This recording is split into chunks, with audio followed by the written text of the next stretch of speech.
राहुल गांधी। मैं नहीं सोचता था कि वो मोदी जी के विरोध में विद्वेष से इतने भरे कि उन्होंने देश की हार पर प्रसन्नता व्यक्त की। सारी जनता के आंखों में आंसू थे और राहुल गांधी आनंद मना रहे थे कि मोदी जी गए वहां हार गए। जाको प्रभु दारुण दुख दे ही, बाकी मति पहले हर ले ही। राहुल गांधी जी का ये बयान ये देशद्रोह की सीमा में भी आता है। देश का कितनी बड़ा अहित हो जाए लेकिन मोदी जी पर टिप्पणी करने का मौका मिल जाए, ये बुद्धिहीनता का इससे बड़ा कोई उदाहरण हो नहीं सकता।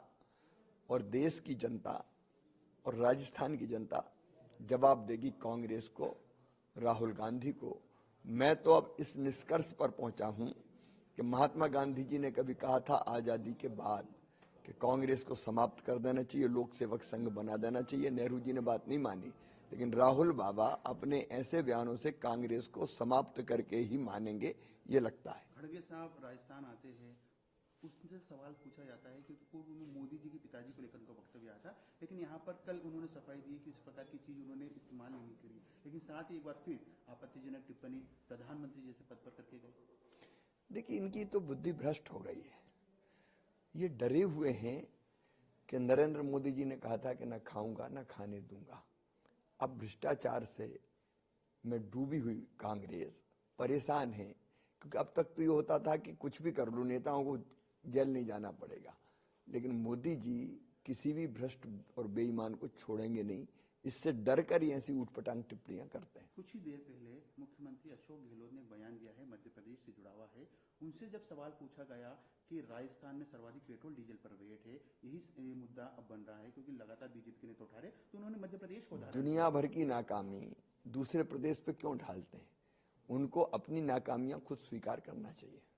लास्ट सवाल, क्योंकि पड़ोसी प्रदेश है मध्य प्रदेश और राजस्थान एक साथ, 3 तारीख को परिणाम आएंगे। मध्य प्रदेश की यदि बात की जाए तो क्या स्थिति, सियासी हवा क्या लग रही है, और राजस्थान में आप आ रहे हैं, राजस्थान की क्या सियासी हवा लग रही है?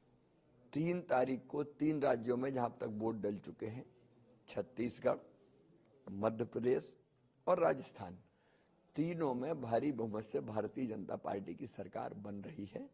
मध्य प्रदेश में भी हम अब तक का सबसे बड़ा बहुमत प्राप्त करेंगे और राजस्थान में भी, और छत्तीसगढ़ में भी बीजेपी की सरकार, भारी की सरकार लाने के लिए बेकरार है।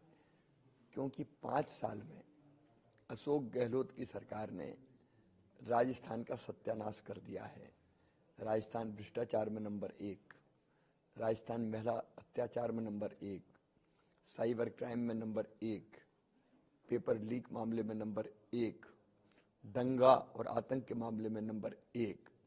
ये कुशासन का पर्याय बन गया है, इसलिए इसको हटा के लोग भारतीय जनता पार्टी की सरकार लाएंगे। अशोक गहलोत जी कहते हैं कि हम हमारी गारंटियों के बदले सरकार रिपीट कराएंगे। इनकी पुरानी गारंटी एक भी पूरी नहीं हुई। ना किसानों का कर्जा माफ हुआ, न बेरोजगारों को भत्ता मिला। काठ की हंडी एक बार चढ़ती है, बार बार नहीं चढ़ती। राजस्थान में प्रियंका